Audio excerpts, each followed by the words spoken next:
مشروع قانون يعني اللي راح يعني يسمح للمواطنين يعني يخلي يعني مسكن تاعو لفائده السائح، يسمح للمواطنين يعني يخلي يعني مسكن تاعو لفائده السائح. ايه ده المجتمع ده.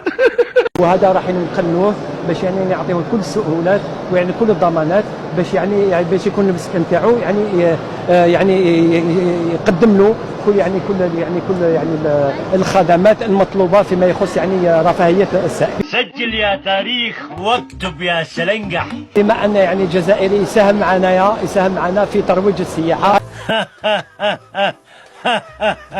وحكني. هذا يشجعنا ويفعل الخير بما ان الوجهه الجزائريه اصبحت مؤكده. انت بتتكلم جد؟ لا حول ولا قوة الا بالله، والله ما اعرف غير منك دلوقتي يا ابو حميد.